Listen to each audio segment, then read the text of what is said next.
One of the biggest disruptions that smartphones brought about was shopping for and applying for business loans. Explosive innovation in this space gave birth to a new category of financial service companies called Fintechs. Rohit Arora is one of the country's leading experts in small business finance.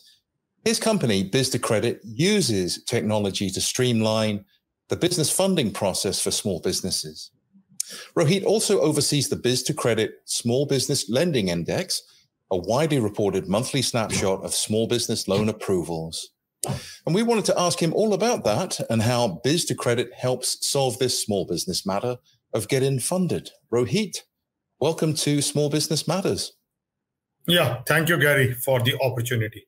Oh, you're very welcome. We've been wanting to speak to you for quite some time. So could you give us a little bit of background on how Biz2Credit got started and really what inspired you back in the old days of 2007?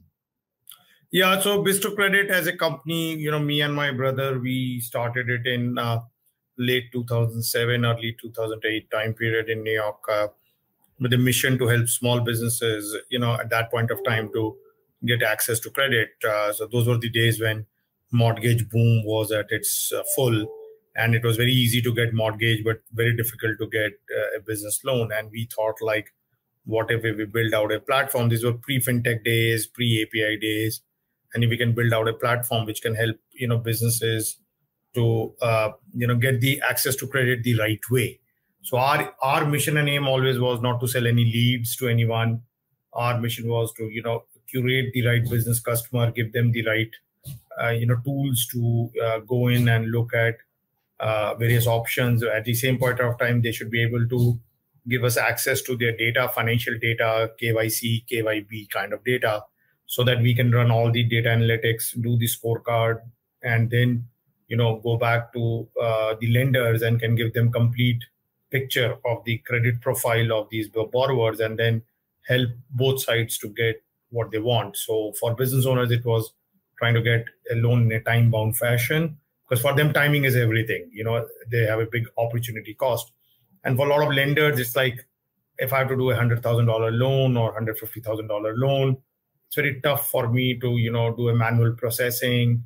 It's very expensive and I don't know how to do it, because small business loans, unlike consumer loans, are not just predicated on their personal credit scores. So what do I do to, streamline this process? And since small businesses are very asynchronous in nature, it was a big opportunity as well as a challenge, that how do you standardize a lot of these underwriting norms so that, you can get them the best possible deal out there. Yeah. So why do you think that small businesses are turning to fintechs? Was there anything that happened there that opened up that opportunity for the new fintech companies? So I think two or three things. So the 2008 crisis was the first big wake-up call for a lot of businesses, because they thought that they were maintaining these relationship with their banks. They were giving them all kind of businesses, a lot of fee-based income, and they could get lending products from their local bank or from national banks, when they needed it. So the first wake-up call was during the 2008-2009 crisis, when, small businesses suffered disproportionately. So while, most of the challenges happened in the mortgage space, I still remember looking at data that the highest delinquency rate during that time period in small business loans, even in the SBA portfolio, was only 4%. And SBA was the only federal agency during the 2008 crisis that did not need a federal bailout, unlike Fannie Mae or Freddie Mac and, other so many banks, that everybody needed a bailout because what they were doing in the mortgage space. But in spite of that, they saw the biggest contraction in the supply of credit, after the crisis started. And that persisted for years and years. And that was also a time when, smartphones were just coming out. So 2007, 2008 was a time period when finally small business owners had internet in their hands and they could do whatever they wanted to do. So I think that was an interesting point, because smartphones led to, building application programming APIs, doing things in a very different way, which was not possible prior to the advent of smartphones. So a combination of a huge financial crisis, disruption of a lot of existing relationships, lot of banks going under or mergers and acquisitions happening. A lot of large banks like Bank of America, Wells Fargo totally withdrew from this market, small business lending market, where they were very active. And then, people just started to go online like for everything else. And that was the first breakthrough for fintechs and digital lending platforms like ours. And then I think over time, it started getting better ecosystem play. So as I remember, more people started shifting to cloud accounting. More people went to, making payments online, advent of companies like Squares of the world and everything, that led one thing to the other. And then I think there was another mini crisis in 2016, 2017, when again, the credit got tighter. So that was the second piece. And then obviously COVID was a game changer, yes. Because everything shut down. You couldn't go to a bank branch even if you wanted. It was first time in the history of America that the US government said that, okay, I'm going to give more money to small businesses than to anybody else, consumers or anybody else. And they gave $1.3, $1.4 trillion to small businesses.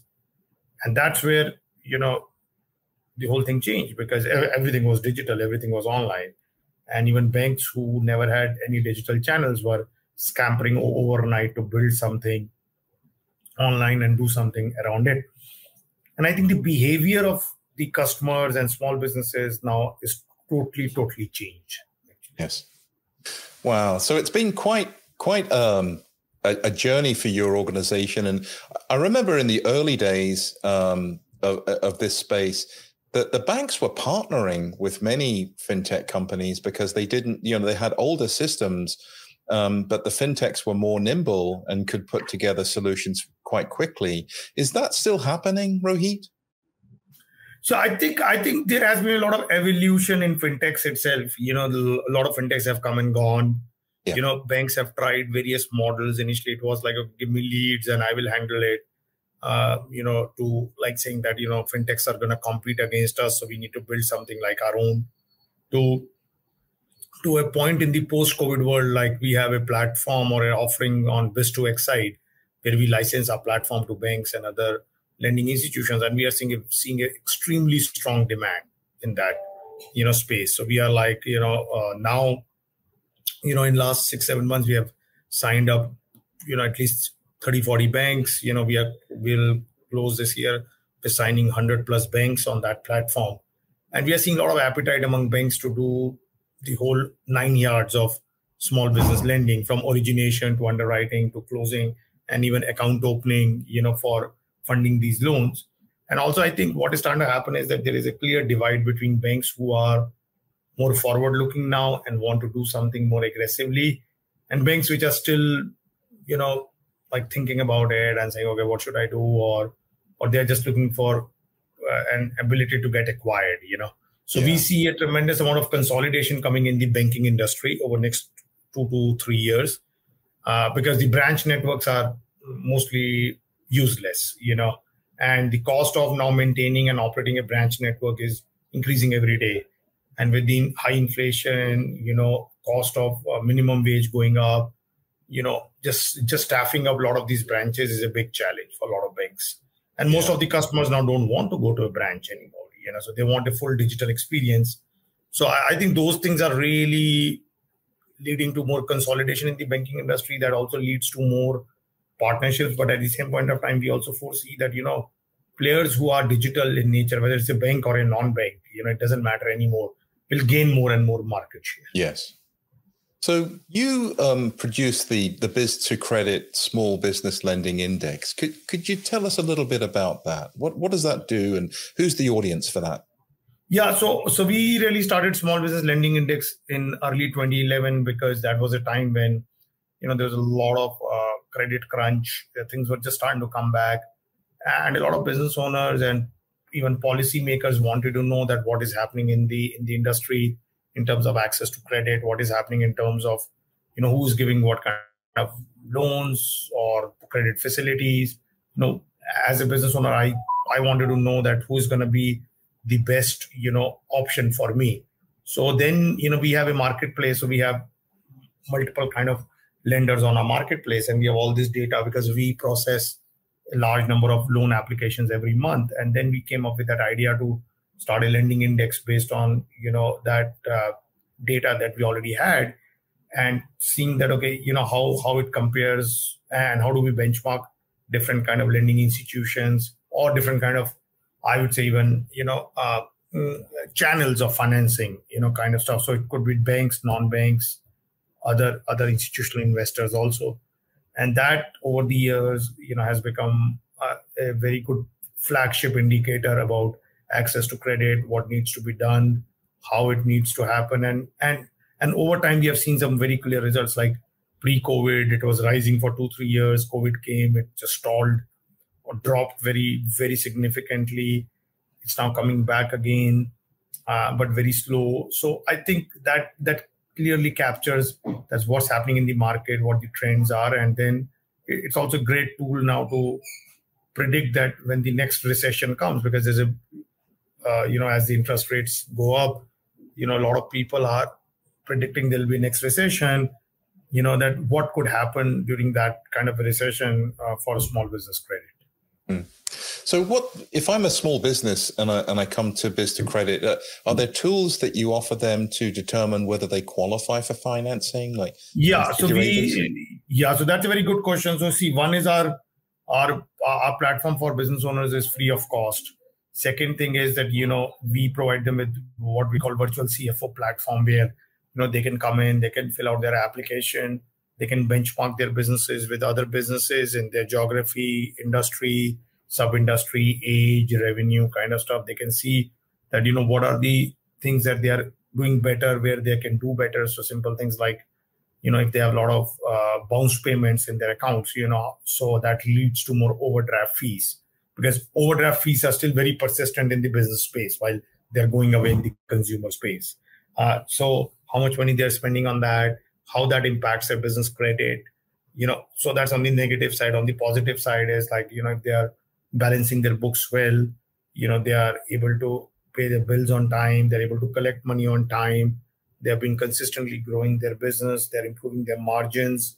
So that also shows up. So it's like almost, and that's why we call it into a virtual CFO tool, because what that does, it helps them to understand their business better, benchmark it, and also understand that if they go to a lender, what they are really looking for in their business to lend them money.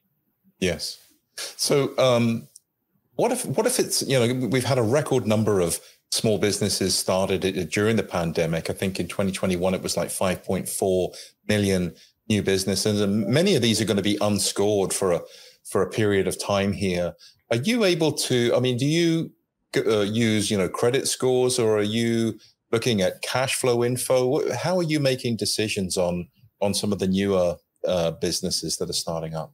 Yeah, so that's a good question and a hard problem to solve, because when the business is very young, how do you score them? Because an easy way is to just look at the FICO score of the business owner. And we have seen that, historically, most of the lenders have still used the FICO score of a business owner in trying to judge their business. And we have found that it's not a very good indicator.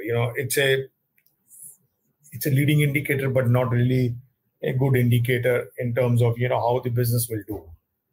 So I think where we have done is we have put our own proprietary scores where we take into account their business cash flow, industry, age of business, what kind of margins they are making compared to what other businesses in their industry or subgroup are making, how good is their AR, that's important. How strong is their online presence? So while we don't put their online presence in our scorecard, that's like plus kind of stuff that we're looking. But I think a lot of our scorecard really goes into cash flow. A lot of it goes into things like, are they able to maintain minimum cash balances in their accounts? Are they able to pay their bills on time? Are they able to collect money on time? Are they able to improve their margins over time? Yes. Are they able to keep consistently growing their business, and also during downturn when it has happened, and we have a lot of data during downturns, how much the business dropped by, whether it was like 10%, 15, 20%, or was it like 60, 70% kind of stuff. Because that's also a very good indicator to see that in case when a recession comes or something happens to their business, then how resilient their businesses are to those crises. Yes. Business owners right now, I mean, they're really under quite a bit of pressure on two fronts. I mean, we've got a labor shortage. And then we've got, we've had a degree of supply chain issues that's causing now inflation. Are you seeing greater demand for, additional financing to assuage some of that? Or what are the business owners taking out loans for? I think the top 2 or 3 worries has been that, how do I recover my growth in the post-COVID world? Because most of the small business owners, except the ones in the digital industries, have suffered a lot. Their revenues have dropped. A lot of them haven't really gone back to pre-pandemic levels still. They are getting closer to it, but still a long way. And then pandemic was not kind to them. I think the good thing in pandemic that happened was that they got a lot of money from the government. A lot of it got converted into grant money, so which was really forgiven, or RRF program and all that. So that really became almost like an equity infusion. So that's a good thing, that overall debt burden on them is significantly lower than what it was even pre-COVID.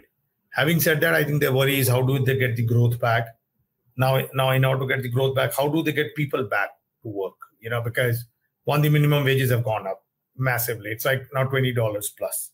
So while, the state governments can say that, okay, you can give them $10, $12, $15 an hour.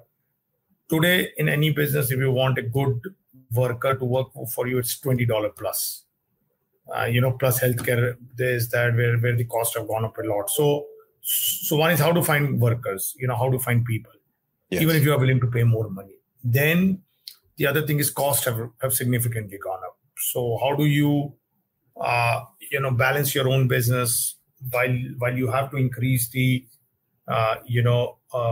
prices, but you cannot over increase it so much that your customers go away, or they revolt against that. And it's impacting their margins. There's no doubt about it. Now, has that led to higher credit demand over the last 3 months? Yes, absolutely. And I think now the bigger worry also would be that with higher inflation, higher interest rates, because most of the small business loans in this country are floating rate loans. They are linked to prime. So it's unlike a mortgage where you can get a fixed rate and you can be locked in for 5, 10, 15 years. Every time Fed raises the interest rate, most of the business loans or lines of credit cost just goes up. So there's no way you can hedge. So that's going to be an added problem because they'll have to pay more on those.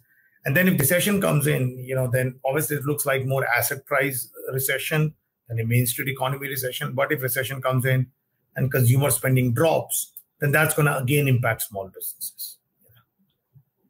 Excellent. Well, Rohit, this has been very insightful.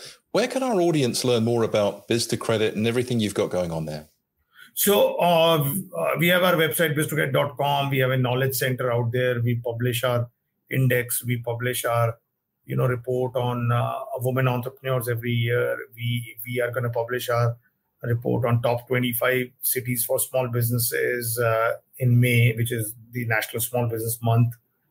We do a Latino business study. So we do a lot of research work. We do a lot of pro bono work. We do a lot of webinars, a lot of town halls with bankers, with senior policymakers, US senators, congressmen, and congress people. So absolutely, you can come on Biz2Credit.com. You can subscribe to our newsletter. You can go through our knowledge center. And then we have very good, social media presence also. Excellent. Excellent. Thanks so much for coming on the show today. Thank you.